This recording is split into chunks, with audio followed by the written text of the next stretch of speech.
Tadi, semua siswa kerja. Ini hari ini saya mau testimoni karena waktu hari kedua saya kan ada testimoni. Terus sama siswa kan ditanya apakah saya ada makan obat waktu saya kita. Jadi habis ini saya pulang, saya periksa saya punya riwayat pengobatan selama ini. Jadi waktu pertama, waktu saya pegang, saya punya payudara yang dekat puting itu yang saya bilang, dia terpegang seperti itu bergelundur-gelundur begitu. Jadi hasil periksa dokter itu kan dia kistanya mirip dengan buah anggur. Jadi waktu itu dokter ada kasih saya makan obat. Jadi obatnya itu waktu saya ambil di apotek, saya tanya sama apotek, ini obat apa? Saya kebiasaan kalau ke apotek pasti tanya ini obat apa. Jadi dia bilang sama saya, kamu kan kena kanker. Jadi obatnya ini obat kanker. Langsung saya kaget sekali ya. Loh, tapi dokter bilang saya kista. Kenapa kasih saya makan obat kanker? Langsung saya kembali ke prakteknya. Dia bilang, iya benar. Ini nanti akan dilihat dalam 3 bulan ini. Apakah dia akan mengecil? Kalau mengecil, berarti itu apa enggak? Kalau itu berarti dia istilahnya itu bukan yang beracun lah. Istilahnya dokter itu ya waktu itu. Jadi bagaimana perasaan kita? Kalau kita dibilang kista, tetapi yang kamu makan itu adalah obat kanker, pasti kita langsung cari alternatif yang lainnya. Langsung saya sesudah 1 bulan habis obat dokter itu, saya kan kembali lagi ke sana. Dia sih nggak periksa lagi, lanjut lagi kasih saya makan obat itu gitu. Waduh, ini mah udah apa ini? Langsung saya ke dokter yang lain, dokter yang lain bilang ini kista, tapi ukurannya saya lihat ada bertambah ya. Mungkin udah tambah setengah senti gitu. Nah, di sanalah saya benar-benar itu sangat panik. Yang seperti saya katakan, saya itu langsung ke Singapura. Dia bilang kista, tetapi di kanan itu dia ada yang namanya half solid. Jadi di film itu nampak ada agak terlukis sedikit, masih kecil sih 2 mili aja, tapi dia buat warna seperti half solid ya. Itu dia bilang sih nggak usah makan obat. Jadi langsung obat yang di Medan ini saya hentikan. Udah itu sebulan lagi saya periksa ke Penang. Udah itu sebulan lagi saya periksa ke Malaka. Begitu yang saya lakukan itu ya.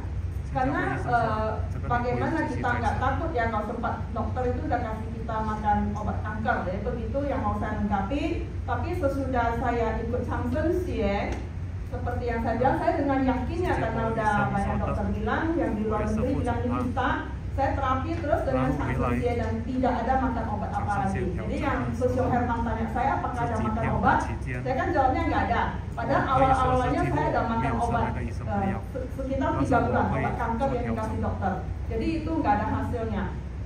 Dan itu karena saya ini kista dan dia tidak mengecil dengan obat kanker. Cuma saya pikir apa efeknya ke badan saya kalau saya makan obat ini untuk jangka panjang.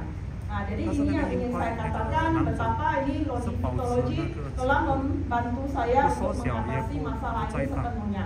Dan saya sudah cerita dia tidak langsung mengecil ya, dia pelan-pelan bertahap, tapi dia nggak berkembang dan seiring waktu saya kan 3 bulan tetap ngecek, 6 bulan, seiring itu 1 tahun karena saya udah nyaman hati saya. Dia pelan-pelan mengecil dan akhirnya hilang sekitar mungkin 3-4 tahun kemudian itu hilang, gak ada bekasnya lagi sama sekali. Ini yang ingin saya tambahkan jantung saya supaya lebih lengkap. Dan yang kedua mungkin saya mau jantung sedikit.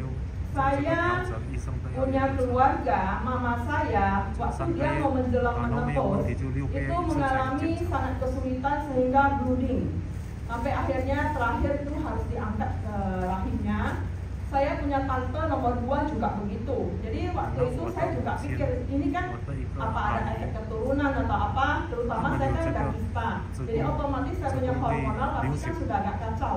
Tetapi karena saya ada ikut Changsheng Xie, tentu saya nggak bukan cuma terapi, saya punya payudara sama C7. Karena waktu itu saya udah ikut sampai yang ke tingkat atas. Jadi saya udah ngerti bagaimana untuk saya terapi ya. Jadi saya mengalami menopause itu seperti orang wajar aja. Pelan-pelan dia berhenti pelan-pelan dalam jangka waktu 3 tahun gitu pelan-pelan ya. Terus paling ada ya ada sisa panas sebentar lah di malam hari. Jadi so smooth ya, nggak terasa apa-apa. Itu aja yang mau saya tambahkan. Dan terus satu lagi, saya kena cacar air. Cacar air itu di usia 52 tahun. Jadi kita kasih tahu bahwasanya kulit kita kalau udah usia seperti begitu regenerasi selnya itu pasti sudah nggak bagus. Tetapi saya tidak ada bekas dari saya punya kening sampai badan tidak ada bekas sama sekali dari cacar air yang saya alami. Padahal waktu saya kena itu parah loh, sampai saya harus masuk rumah sakit karena demamnya tinggi sekali dan cacar air saya itu sampai ada di tubuh mata saya. Jadi dokter bilang bahaya ya, apalagi kita udah umur segitu, antibodi kita itu udah nggak begitu bagus. Tetapi ternyata dengan kita ikut Changsheng, saya berani bilang ini satu badan saya nggak ada bekas cacar air sedikit. Itu aja testimoni dari saya hari ini. Terima kasih. Oke, terima kasih kepada Susi Mukoswila.